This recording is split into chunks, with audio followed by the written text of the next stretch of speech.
स्कॉलरशिपमध्ये इंग्लिशच्या सब्जेक्टमध्ये काही प्रोनाऊनचे असे म्हणजे क्वेश्चन विचारणार आहे. पहिला क्वेश्चन आहे choose the pair of pronounce which does not match. तर याच्यामध्ये प्रोनाउनची न जुळणारी जोडी निवडा. पटकन वी आणि अवर. कारण का आयचं मी होते बरोबर आहे. ही हे बरोबर आहे जोडी. वी आणि अवर लागते का जोडी नाही. दे आणि दे. आता दुसरा प्रश्न फाइंड आउट. वाचा तुम्ही दुसरा क्वेश्चन.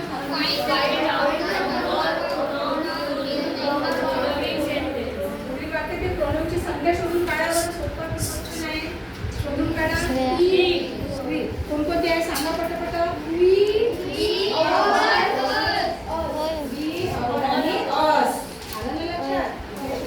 तिसरा क्वेश्चन वाचा. Question and practice. योग्य प्रोनाउन निवडा आणि वाक्य पूर्ण करा. वाचा.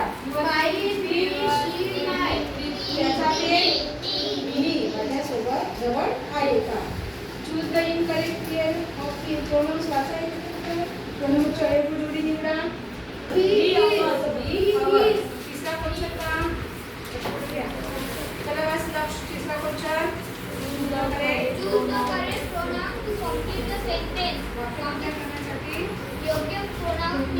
सांगा पटकन. We are working with them there. Them आणि देअर. चौथा पॉईंट सामूहिक वाचा. दिलेल्या जोड्याला योग्य प्रोनाउनची जोडी निवडा. कोणती आहे. दोर की. पाचवा क्वेश्चन वाचा.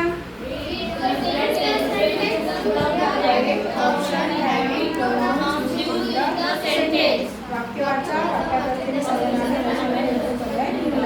कोणता आहे.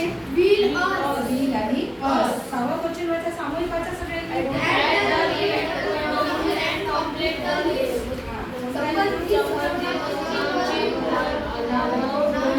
यादी पूर्ण करा. वाचा. आय मायसेल्फ माई. अवर लागते की माईन लागते. बरोबर आहे. करेक्ट. आता सातवा क्वेश्चन वाचा.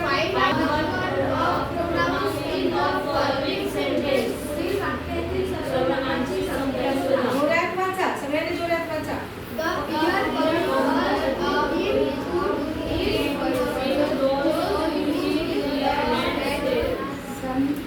आता कोणतं लागेल याच्यात. कोणतं. दुसरं. किती आहे. मोजावरून ही अजून दुसरा हीच. अजून एक कोणता. इट्स आहे ना. 3 आहे. आता आठवा क्वेश्चन वाचा. चुकीची नामाची जोडी सोडा. दिलेल्या जोड्याला अयोग्य. वुमेन आणि C. Select the odd pair काढा. वेगळी असलेली जोडी आहे.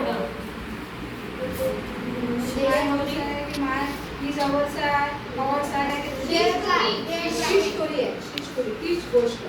देअर कार म्हणजे त्यांची कार. इज अवर्स म्हणजे त्यांचा घोडा. माय हाऊस म्हणजे माझे घर. आणि ही स्टोरी अयोग्य आहे.